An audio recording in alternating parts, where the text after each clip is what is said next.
B. Collins. Peter B. Collins, News and Comment. It's Thursday, February 21st, 2019. Inside the Beltway, the rumors abound, and they are growing louder. That Special Counsel Robert Mueller is ready to submit a report to the brand new Attorney General Bill Barr. Now, I know many people who are eagerly anticipating this. They think that it's going to resolve everything, and that Mueller's going to prove that Trump colluded with Russia, and boom, he will resign in disgrace within minutes. Well, I hate to warn you. I don't think it's going to happen that way. Even when Mueller does submit a report, Bill Barr gets to go through it. He gets to filter it, censor it, redact it. And then it will be presented to Congress in some modified form. What will it contain? A smoking gun? Proof of criminal behavior? The collusion that Trump has long denied? Well, we truly don't know. This is an American cliffhanger, better than Hollywood could produce for us. So after nearly 2 years, we expect to see some product from the, up to now, silent Bob Mueller. And we don't know whether he is going to recommend impeachment, indictment of the president after he leaves office, or some other possibility. Now, we do know that his office is winding down, or at least it is trimming. It once had 17 lawyers that Trump used to attack as all Democrats, and there are now a dozen who are remaining. And word is that some of those are reaching out to the places that they were grabbed from, other elements of the Justice Department, to say, hey, can I come back to my old desk? So those are the indications that are being reported. As always, there are no sources for the reports, and so we are left to trust in our corporate media outlets. But Neil Katyal, he was Obama's acting Solicitor General, and he was active in the Justice Department when Bill Clinton was the subject of the special prosecutor, and that was under a different law with different rules from what Bob Mueller is dealing with, and he helped write the rules. After the Special Counsel Act, the Special Prosecutor Act expired, Katyal and others put together the rules, and he says that the report is unlikely to be lengthy by design. The Special Counsel regulations, which Katyal says I had the privilege of drafting in 1999, envision a report that is concise, a summary of what he found. And because of the limited mandate, he was ordered to investigate potential ties between the Trump campaign and some Russians, and to investigate obstruction of justice related to those and perhaps other investigations. So the regulations require the AG to give Congress a report, but it doesn't specify how much of the original special counsel's material has to be included there. And the general understanding is that if behavior doesn't lead to criminal charges, it will not be reported in the public mode. So in an op-ed in today's New York Times, Katyal says, the investigation resembles the architecture of the Internet, with many different nodes, and some of those nodes possess potentially unlimited jurisdiction. Their powers and scope go well beyond Mueller's circumscribed mandate. They go to Trump's judgment, whether he lied to the American people. But where does all that go? So far, there is no impeachment committee to receive such a report, and since I just said that, I'll quote Katyal. There is presently no open impeachment inquiry. That could quickly change if Mueller writes a report that is anything less than a full clearing of the president. Congress would be under a constitutional obligation to investigate the facts for itself. Well, I believe it is obliged. I don't think that this is optional in this case. And that's the way the Democrats have played it, including Gerald Nadler, who now chairs the Judiciary Committee, and Speaker Pelosi. And Katyal closes his op-ed thusly. This news may be disappointing for various reasons to the president's critics and supporters alike, but the ultimate result is a good one. It means the truth is likely to come out, maybe not on the timetable anyone wants, but it will. So whenever Mueller turns over his report, do not assume that things are over. The investigations here serve a purpose that transcends any one individual or law enforcement entity. This is the architecture of our Constitution, designed to ferret out high-level wrongdoing through a variety of channels for the American public to see. I consider that to be happy talk, Neil, and I hope you're right. I'd like to be happy.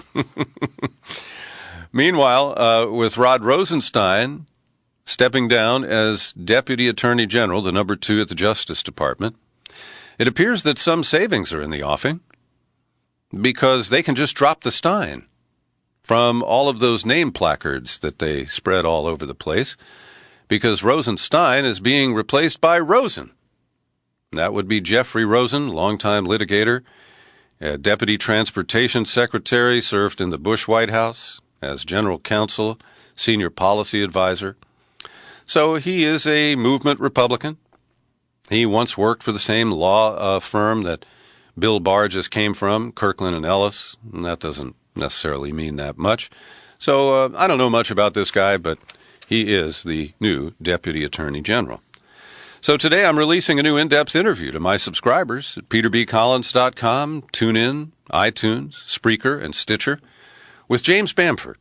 He is the acknowledged expert on our intelligence community and particularly on the NSA. He's written a trilogy of books about his investigations. And as I reported last week, he published a lengthy article at the New Republic asserting that everything we know just about regarding Maria Butina, the Russian woman with ties to the NRA, who posed for pictures, asked Trump a question during the campaign, almost everything we know about her is bullshit. And the federal prosecutors who were not part of Mueller's operation, this is an important distinction that Bamford makes. Apparently Mueller passed on prosecuting Maria Butina, and then it was picked up by the federal prosecutor's office in the District of Columbia under Greg Mizell.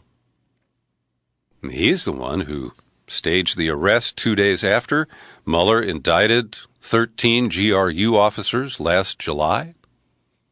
Many people thought those were connected events. Trump met with Putin in Helsinki the day after Butina was picked up. And according to Bamford, they're not related. Butina is not a spy. She is simply an idealistic young Russian who ended up implicated in this scandal. Here's an excerpt from my conversation with Jim Bamford where he talks about all of the issues that the prosecutor has walked back after asserting them against Maria Butina, who remains in custody. Well, they walked back basically everything. Yeah, they walked back the sex allegations, which were totally off the wall, or not basically, there were lies that the prosecution told in court. They walked back the whole idea of her getting her education as part of a Russian cover. They walked back the whole idea of her boyfriend as part of some sex plot to seduce him in order to get into the Republican Party and all that, or Republican politicians and so forth. So they've walked back basically everything. All she ended up, they basically threw out those charges, and then all she pled to was a conspiracy charge, which was the lesser of the two charges, and she only did that after 4 months in solitary confinement. That's Jim Bamford. I encourage you to listen to the full interview. It runs almost an hour, and he's got a lot to talk about, and he pulls back the curtain on this theatrical prosecution of the redhead Maria Butina. And I want to point out, I encourage you to listen all the way to the end, because I asked Jim Bamford about his comments on Bill Binney's theory that the DNC was the subject of a leak and not a hack. And Bamford, who's known Binney longer than I have and respects him, is dismissive of the idea. He kind of dismisses it as a conspiracy theory and, in my view, embraces the consensus conspiracy theory. But I do not try to censor the comments of the people I interview here. I respect the intelligence of my listeners and your ability to decide for yourselves. So please do listen to Bamford's comments. And I want to note that just in the last 24 hours, I've received some correspondence. One from a new listener in Texas. We'll call her Mary Sue because that's her name. And she said she likes listening to the podcast. She enjoyed the interview with Dr. Justin Frank, the author of Trump on the Couch. And she says she doesn't agree with my skepticism about Russian meddling in our election. And I welcome people to listen to this podcast who don't agree with me. It's not required. I don't expect it. And I'll note that when I went to the P.O. box yesterday, I picked up annual renewals from Keita Tom in Oregon, who says, keep up the good work on your view of the Russiagate scandal. And in lengthy comments, handwritten by Andy Drawl, a longtime listener to this podcast, going back to the very beginning, he renewed his annual subscription with some compliments, including on my Russia coverage and much criticism. And I appreciate thoughtful criticism from listeners who listen to me critically, the same way I listen critically to other people. And while we're on the subject, I want to mention that I did exaggerate a little bit in yesterday's podcast headline when I wrote, "Millions bet $27 on Bernie." The actual number is a couple 100,000 so far. So I admit I got carried away there, and I do adjust that headline. But I want to thank Andy and Keita and Mary Sue for her new subscription. That's what greases the operation here and keeps it all going at peterbcollins.com. I couldn't do it without your support, and so I encourage you to either continue supporting, renew your support, or begin supporting, whichever applies to you. And if you want to get started, just visit peterbcollins.com. You click menu, click Become a Subscriber, boom, you're on the sign-up page, and there you can make choices. You don't like PayPal? That's okay with me. You can communicate with Forever Stamps via the U.S. mail. My address, Box 150, 660, San Rafael, California, 94915. Now, this next report from Politico, I consider to be speculative and based on dubious evidence. Once again, I think you deserve to know it so that you can decide for yourselves. What they report, a coordinated barrage of social media attacks on Democratic 2020 candidates suggests the involvement of foreign state actors. And they review that since Kamala Harris, Elizabeth Warren, and Bernie Sanders have announced, and the speculation around Beto O'Rourke of Texas, that they have been the subject of disinformation campaigns online that distort their positions and attempt to divide Democrats about these candidates. Now, there are many potential explanations here, and it is possible that bots controlled by offshore governments, which could include Russia but would not exclude others, may be trying to amplify the criticism that's raised by honorable residents of these United States. And since I don't spend much time on Twitter, Facebook is a better barometer for me. And what I see there is a lot of the people who I know who are not Russians, they are not bot-driven, they're articulating criticisms of these candidates, including the one described as racist and sexist, aimed at Kamala Harris. The pure fact that she had an intimate relationship with a married man, the former mayor of San Francisco, Willie Brown. They have never attempted to hide it. It is a known fact in the universe. But when it is trotted out, either in defense of or in criticism of Senator Kamala Harris, it's treated as disinformation and an attack. And that's just one reason why I'm skeptical of this reporting from Politico. A racially charged tweet was directed at Beto O'Rourke. The Twitter profile of the user where it originated indicates that the account was created last May, but it only issued one tweet in January of this year. And the attack on O'Rourke, as it's described, garnered 1.3 million potential impressions on Twitter. Now, those are weasel words, friends. Potential impressions? That means somebody scrolled past it. They didn't engage with it. And they may have read it, they may not have. So I think there's a lot of hot air here. And let's agree that we must first resolve the issues and either clear or convict domestic actors before we start fishing for interference from Russia or anywhere else.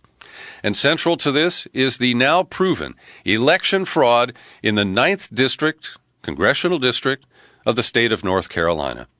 Because just moments before I sat down behind this microphone, the North Carolina State Board of Elections issued a unanimous ruling ordering a new election in this case. Quote, "It's become clear that the public's confidence in the general election has been undermined to an extent that a new election is warranted." And that is a comment from the Republican candidate who was declared the winner on or after the election day. And, of course, this centers around this murky character named Dowless, who was paying people to distribute absentee ballots to pick them up. They were submitted in batches. And this is true election fraud committed by Americans. And I know I'm being repetitive here.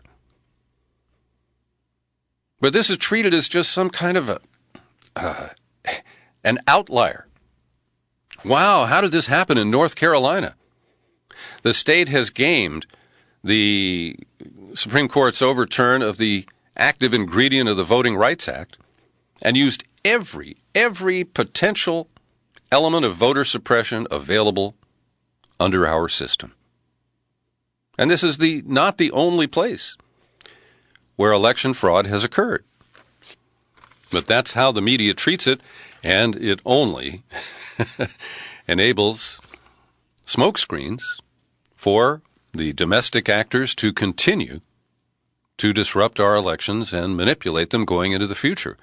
And one of the remarkable elements of this review in the 9th District in North Carolina is that the son of Mark Harris, the congressional candidate who was named the winner, who now agrees there should be a new election, the son is a 29-year-old assistant U.S. attorney in Raleigh whose name is John Harris. And he was testifying before this commission. His voice cracked. His dad was crying. As he testified, "I thought what he was doing was illegal, and I was right." That's John Harris talking about Dowless. "I had no reason to believe that my father actually knew, or that my mother or any associate with the campaign had any knowledge. I think Dowless told them he wasn't doing any of this, and they believed him."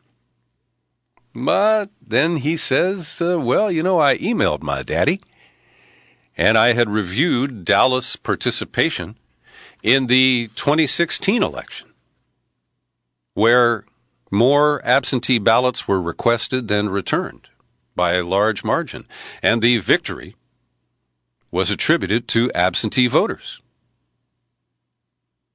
So I don't know if John Harris is telling the whole truth, but it was emotional testimony, and it helps us understand how these operations work. Every day we're hearing these reports, as you're about to hear one repeated, that the people of Venezuela do not have access to the basic necessities of life. And that's why this phony humanitarian convoy or caravan that is blocked by bridges at the southern border of Venezuela that it shares with Colombia. And all this attention is on the misery in Venezuela and why that brutal dictator Nicolas Maduro will not allow this Trojan horse to enter his nation. And Max Blumenthal, who is posting reports along with his colleagues at grayzoneproject.com in a joint effort with Mint Press News, he just delivered this video, and it begins with a biased report from CNN, as you will hear. And what is on the plane are basic goods, things that aren't available or accessible in Venezuela, things like nutritional biscuits, toothpaste, toothbrushes, just basic commodities that aren't available or readily available to Venezuelans right now because of the regime that they're currently living under. We're at a supermarket in Caracas called Gama.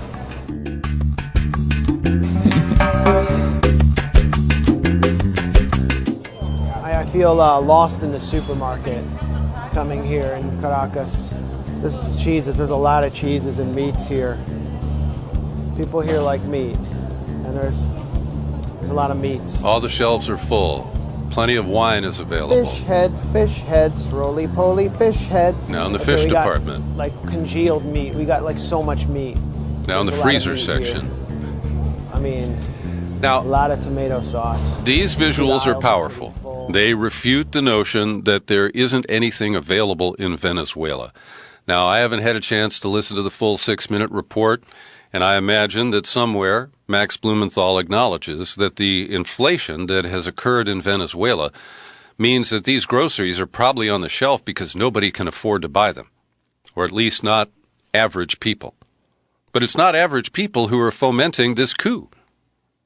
It is the wealthy whites who were in power until the Chavista Revolution. And that's what doesn't get reported in corporate media in the United States. I've been avoiding the story of Jussie Smollett because, well, it didn't make sense to me. And we know better why today. Because the actor from Empire, a show I've never seen, is now a suspect in the incident of an alleged assault that occurred at the end of January. We now know it was staged by Jussie Smollett, who hired 2 bit actors from the TV show to get a rope and make a noose and to fake this attack on him in the real nice part, the near north side of downtown Chicago. And so he's now a suspect. And the police chief, who is hopping mad, his name is Eddie Johnson, he said that Smollett had taken advantage of the pain and anger of racism, draining resources that could have been used to investigate other crimes. I just wish the families of gun violence in this city got this much attention. And then the black police chief asked, why would anyone, especially an African-American man, use the symbolism of a noose to make false accusations? How could someone look at the hatred and suffering associated with that symbol and see an opportunity to manipulate that symbol to further his own public profile? And we're told that the motive behind all this is that Jussie Smollett wanted a raise from the producers of the show that airs on Fox. Another plot that has been busted up, and I want to say at the get-go, in the initial reporting, I see no indication of a paid FBI informant in this case. It could be a freestanding case of attempted domestic terrorism. In custody is Coast Guard Lieutenant Christopher Paul Hassan, age 49, arrested last Friday on gun and drug charges. They looked at his computer, where they found a note, quote, I'm dreaming of a way to kill almost every last person on the earth. I think a plague would be most successful, but how do I acquire Spanish flu, botulism, or anthrax? Not sure, but we'll find out. So here we have a uniformed guy, self-described as a white supremacist for years, serving in the highest ranks at the headquarters of the Coast Guard, which is one of the 17 intelligence agencies that did not clear Hillary Clinton. Anyway, they say that Hassan has been stockpiling weapons since 2017, and that he conducted online searches, made lists of Democratic leaders, of media figures, made notes about applying thermite to a gas station tank, conducted online searches, made thousands of visits for pro-Russian, neo-fascist, and neo-Nazi literature. That's what has been officially reported at the time of his arrest and processing. Over in Britain, the Labour Party has suffered some losses as members jumped, and some of them were protesting, I believe, that Jeremy Corbyn, the leader of the party, had failed to provide any alternative. He was opposed to Theresa May's Brexit plan, but basically has just let her twist in the wind. So Corbyn has come forward with some proposals. He wants to hold a second referendum, and from here, that seems sensible to me. And he also wants to set up what essentially would be border rules or trade rules that would be less ambitious than the full Brexit package. Corbyn said, "We put forward what we believe to be a credible process to negotiate a customs union with the European Union, an alignment to ensure market access. We're strongly of the belief that these proposals are credible. That's been confirmed by our meetings today with the EU. The problem is the Prime Minister is insisting on her deal, which has already been defeated very heavily in Parliament, and running down the clock by trying to keep the threat of no deal on the table with all the damage that that does." I am linking to a powerful video. It generated quite a few laughs from me. Background first.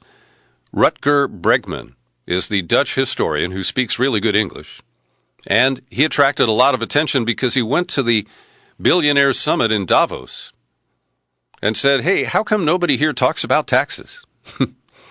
So Tucker Carlson, who is kind of the wild card on Fox News, he doesn't always toe the party line, he invited Bregman on his show. But the interview went awry because Bregman insisted on criticizing Tucker Carlson himself. He said, "You're a millionaire funded by billionaires. You're not part of the solution. You're part of the problem, actually." And in the clip, and I want to thank Fred for sending it in, you're going to see Bregman, but you'll only hear the audio feed from Carlson at Fox in New York. So we don't get to see his reaction. But at the end, that little mother, Tucker Carlson, descends into name-calling, says that Bregman is a moron, and tells him to go fuck yourself. It's worth a watch. 6 minutes. You'll enjoy it. The Council on American Islamic Relations has filed a constitutional challenge to the government's use of the terrorist watch list. You can get on, but you can never get off. You'll never know why you're on it. And it is a police state tactic that deserves to be exposed and dismantled. And the FBI has been lying about this for years, claiming that they don't share the names on the terrorist watch list with outside groups. And now comes the revelation that 1,400 universities, hospitals, and other entities have access to the terrorist watch list. In depositions and court hearings, government officials had denied until very recently that the watch list compiled by the FBI's Terrorist Screening Center is shared with private entities. But now we know that the FBI often tells big fat lies. Interesting analytical piece in today's New York Times that concludes that, as it is outlined, the Green New Deal is technologically possible. It would be expensive, and we have to overcome many internal political barriers. But I think it's a fascinating piece. I've linked to it in the show file. Please read it. What we come away with is clear understanding that the technology is there. We may not be able to achieve zero carbon within 10 years, but one expert, Holdren from Harvard, says that we could do it by 2045 or 2050 if we get going now. And, of course, there's plenty to attack in the Green New Deal if you hate socialism and you don't want to protect workers or housing issues. But Mark Jacobson, a Stanford professor of civil and environmental engineering, says that 80% of the Green New Deal's target of net zero greenhouse emissions across the country could be achieved by 2030, 100% between 2040 and 2050. The big issue here is how do we pay for it? And as I mentioned yesterday, somebody has got to say, cut the Pentagon budget. That's where the money is, and that's where we have to take it from. The Trump White House has announced they're establishing a panel to look at climate change. Don't get your hopes up. The 12-member Presidential Committee on Climate Security includes William Happer, the Princeton physicist who kisses Trump's ass and says that actually more carbon dioxide is beneficial to humanity and the earth. So we won't expect much from that. And finally today, Naomi Klein defined disaster capitalism as it is exported from the United States. But Wall Street is poised based on the Trump tax cut bill of 2017, to develop what are called opportunity funds. And, as we recall, Chris Hedges described the areas of the United States that have been exploited, polluted, and abandoned as sacrifice zones. And so we have 80 of these funds that have sprung up since January of last year. Even the mooch, Anthony Scaramucci, is setting up a hedge fund to exploit these great opportunities. And you'll hear them talk about the humanitarian side, how it's going to be helpful to these distressed communities. And if you believe that, well, hey, thanks for listening. You can share this podcast anywhere. You'll find it on YouTube. I'm Peter B. Happy trails to you until we meet again. Happy trails to you. Keep smiling